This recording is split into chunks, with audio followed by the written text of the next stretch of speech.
All right, let's take a look at the valid and invalid questions. Truth values don't matter if we're only talking about validity.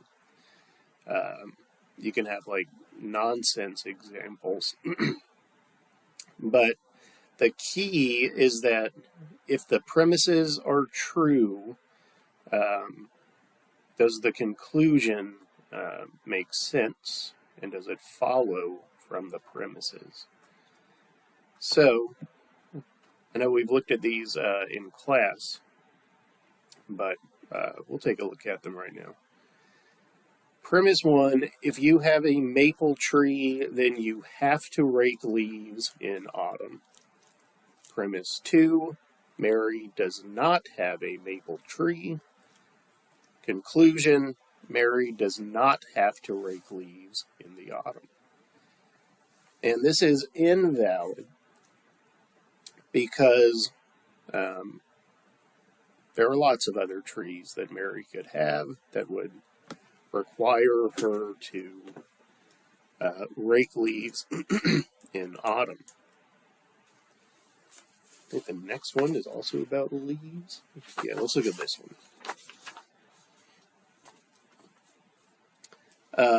If you have a maple tree, then you have to rake leaves in autumn.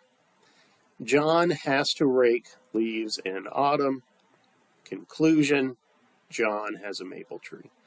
Again, there are different trees he could have. But what I want to point out about number 8 is we could make this valid. If you have a maple tree, then you have to rake leaves in autumn. So what if premise 2 was John has a maple tree? And then the conclusion could be John has to rake leaves in autumn.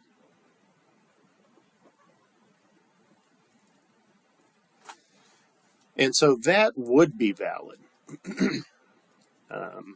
If we accept the premise, and we're just, kind of asked to accept these premises. If you have a maple tree, then you have to rake leaves in autumn. John has a maple tree, therefore John has to rake leaves in autumn.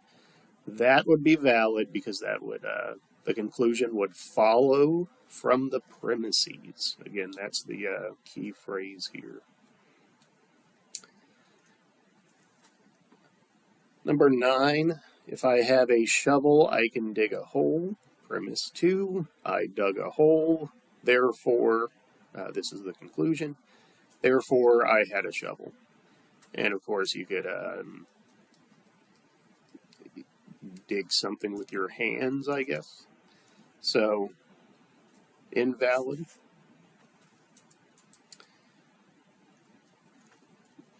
Number 10, premise 1, squares have 4 sides. Premise 2, my yard has 4 sides, but of course, a rectangle has 4 sides. And the conclusion is, my yard has the shape of a square. And again, it's the second premise that does not support this conclusion.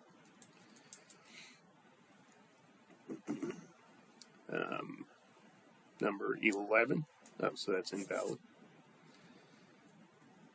So number 11, these just aren't related at all. Some men are tall. Premise 2, some giraffes are tall. Therefore, some men are giraffes. This is not valid. This would also be unsound because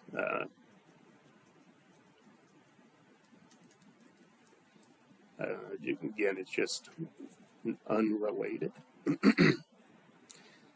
12 is a clear example of a valid statement. Premise 1, no dogs are cats. Premise 2, Steve is a cat. therefore Steve is not a dog. And that conclusion is supported by its premises, so this is a valid argument. Number 13, I always have cream and sugar in my coffee. Premise 2, I am drinking coffee. Therefore, there is cream and sugar in my coffee. And that would be valid. And really, it's because of this word always. I always have cream and sugar in my coffee. So, I think there's one more.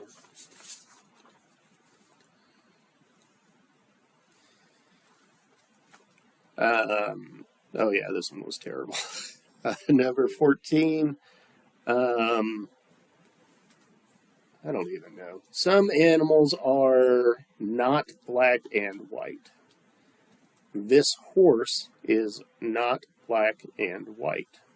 Therefore, this horse is an animal. Don't even remember what conclusion we came to in class.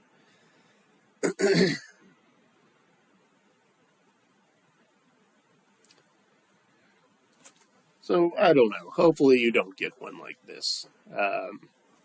What I was trying to do in class was just try to make this a little easier. Some animals are not black. This horse is not black. Therefore, this horse is an animal. And again, truth values don't matter if we're just talking about valid and invalid.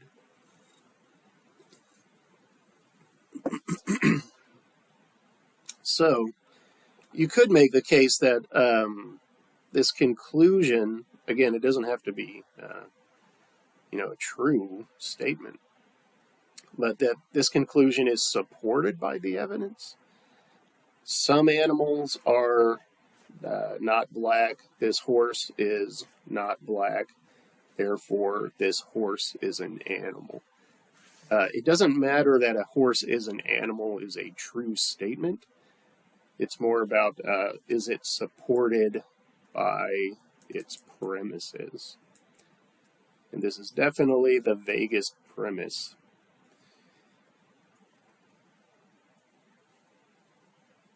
But I guess it's valid. I don't know.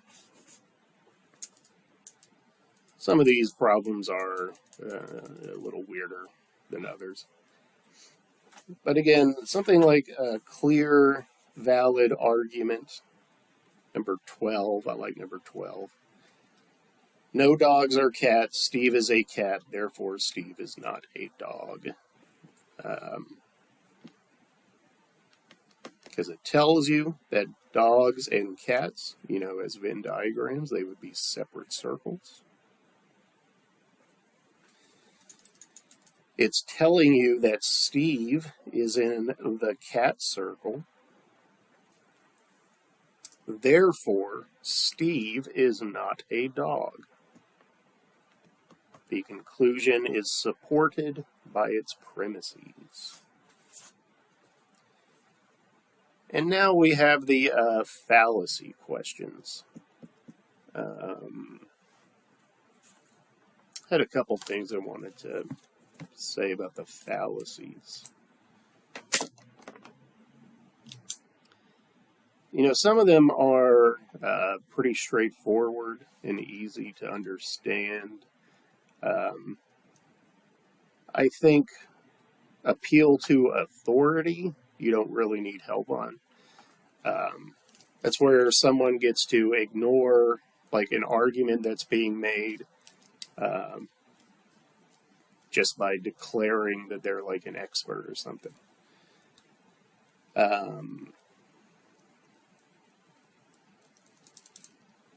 One thing I wanted to say was correlation implies causation. I think they just kind of ran out of room on that one. But the correlation implies, oh, I didn't even notice. This is called post hoc. That should not have been separate answer choices. You can see in like other problems, post hoc in parentheses, correlation implies causation. And again, I don't know what form of the fallacy you're going to be given, if it will be in English here or the Latin. But for post hoc, here's one of your index cards, and that's, you can abbreviate. Correlation implies causation. And the word causation is just, it's making something happen. So, one thing I wanted to say about post hoc is that this reminds me of like superstitions.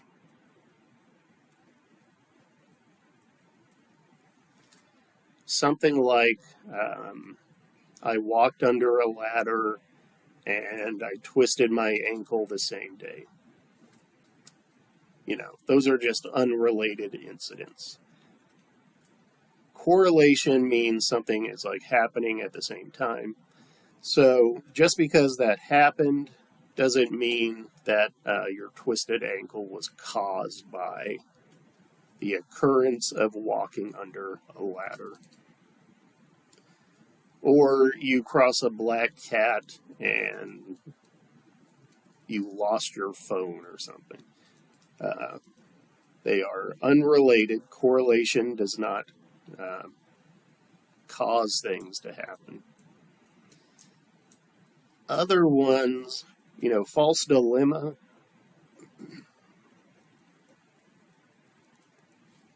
It forces two choices.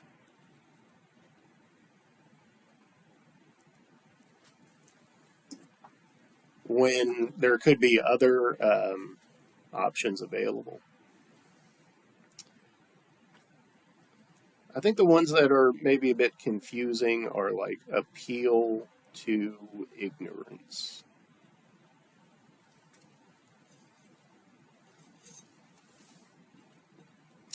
Appeal to ignorance is where there's like no evidence against it. You're flipping the burden of proof. I always think of appeal to ignorance as this is the one that lends itself to like the craziest examples. I saw an example like the core of Mars is filled with cheese. That's a claim that you could make, and then you could just say, well, you can't prove that it's not filled with cheese, therefore it is. And this, of course, is an appeal to ignorance. Just because you can't be proven wrong doesn't mean that you're right.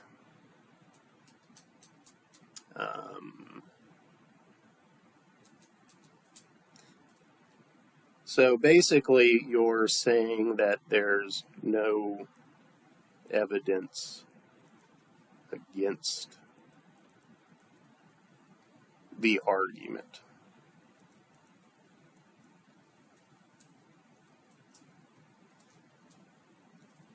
Appeal to consequence. That's where you like decide if something is true or false based on liking or disliking the outcome. And that one might be fairly obvious. Make sure you know your ad hominem. And that is a personal attack.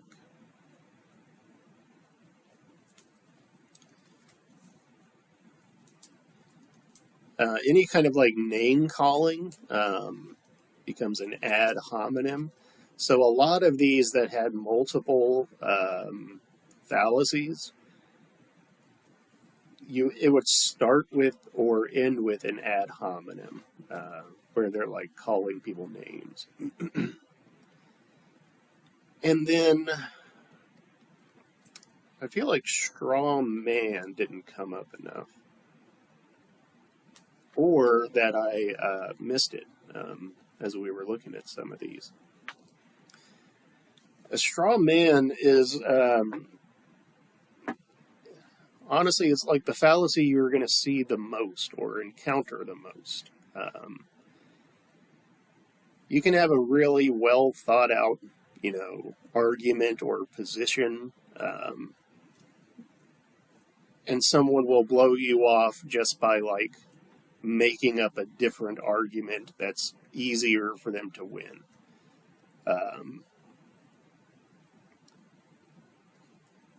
I'll see this a lot anytime, I don't know, budgets are proposed.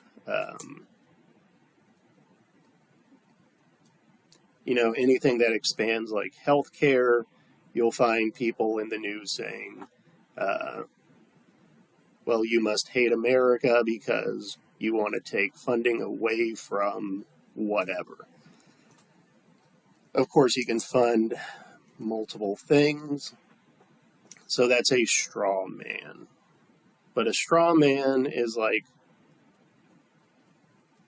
making up a different argument.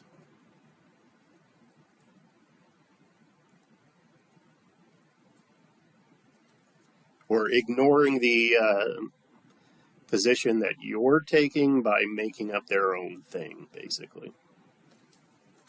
So, I think that's everything I wanted to say about these. So let's look at these examples.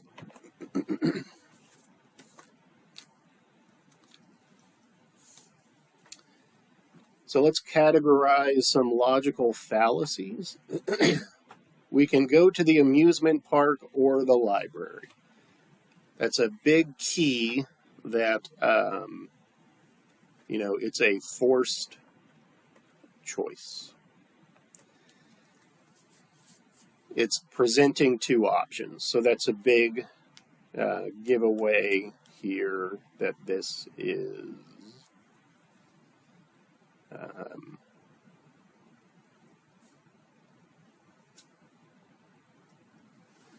where is it?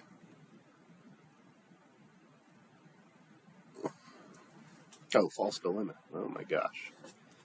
Took me a while. So that's a false dilemma. I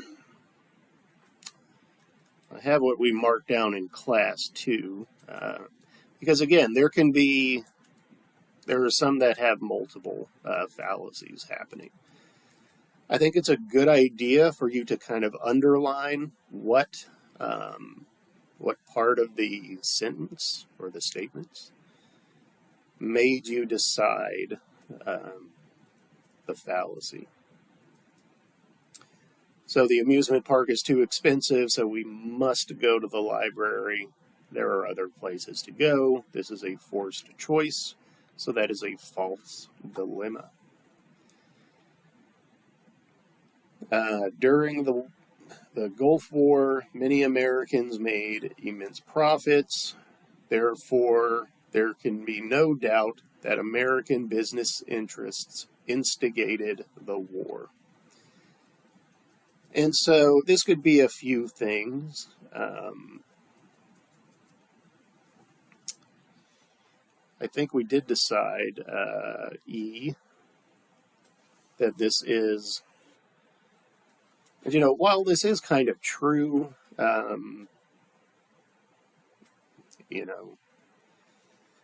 companies like Lockheed Martin, which I think operates out of Texas, they made a lot of money making weapons. But the claim that American businesses instigated the war, that is really jumping to a different conclusion.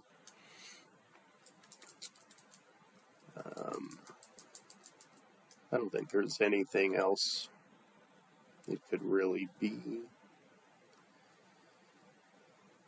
So, 17. This is the crazy thing about the police officer. It was his fault, officer. You can tell by the kind of car I'm driving and by my clothes that I am a good citizen and would not lie. Look at the rattletrap he is driving, and look at how he is dressed. You can't believe anything. And now here we get pretty clearly into an ad hominem, a personal attack. You can't believe anything that a dirty, long-haired hippie like that might tell you. Search his car. He probably has pot in it.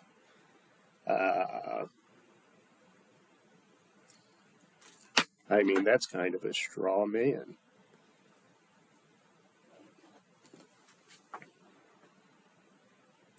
We had also marked... No, I think I crossed that out. So yeah, I'm not sure that there's anything else here that it could be. Maybe post hoc.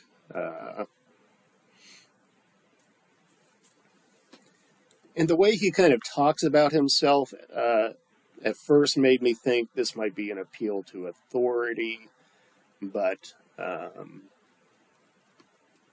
would be kind of acceptable. But again, if you're going to claim appeal to authority, you need to underline this stuff about how he has a very nice car and he has great clothes, and then would not lie. That is that's kind of an appeal to his own authority, I guess. Let's keep going. I wonder if the cop ever found the pot in that long-haired hippie's car. Number 18. This one's pretty obvious. You will tell the general manager that I made the right choice in dealing with that customer. After all, I'm the shift manager, so my decisions are always right. That's a pretty clear appeal to authority. 19. I think this is the one where, honestly, I think there's a few acceptable answers. But you didn't stand during the Pledge of Allegiance, so you must hate America. And some people said appeal to tradition. I could see that.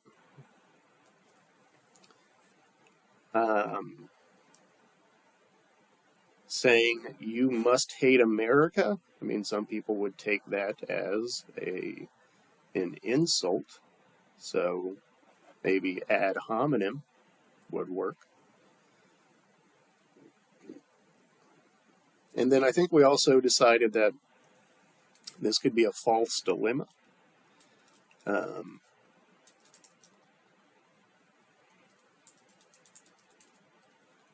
The idea that if you don't stand for the pledge, you must hate America. That's a bit of a forced choice. And of course, you could imagine like a wounded veteran who can't stand for the pledge. So, I mean, in that case, that could even be a bit of a post hoc. So 19 had the most fallacies. This one's kind of obvious. You should buy this brand of cookie. 6 out of 7 weight loss experts recommended it. So, an appeal to authority.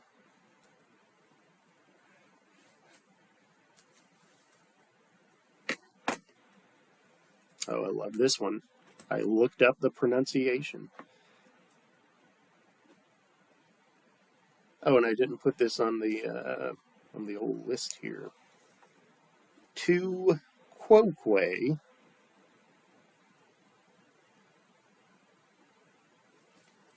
is French for you too.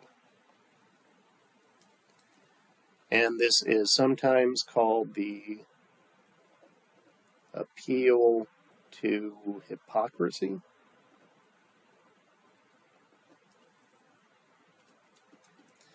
So, it's, calling someone a hypocrite. Tu quoque. So, Eli said that Aaron cheated on him, but Aaron cheats also. And again, this was probably supposed to be Eli. But anyway, the point is they're cheating on each other. So, Eli said that Aaron cheated off him, but Eli cheats also, so it's not a big deal.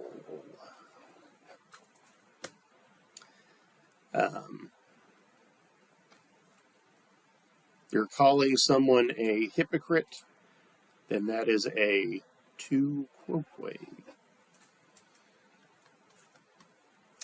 Someone also suggested that this is kind of circular reasoning, and I like that explanation also.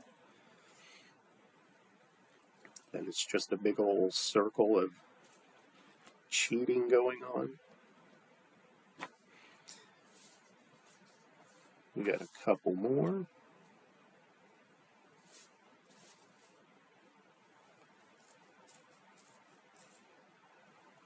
This one's kind of clear. No one else in our family went to college. If it worked for them, it's fine for me. This is a definite appeal to tradition.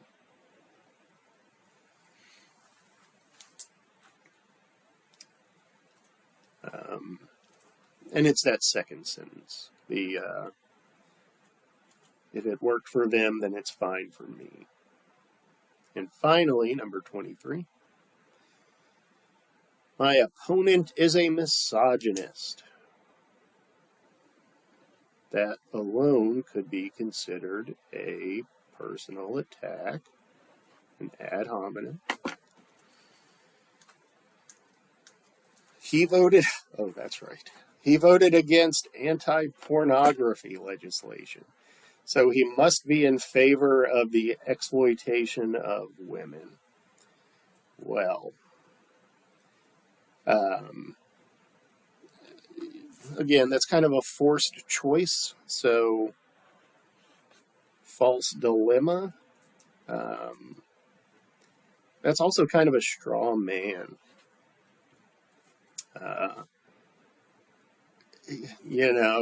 I'm sure this individual had their reasons for their voting. It doesn't necessarily mean that they're in favor of the exploitation of women. So,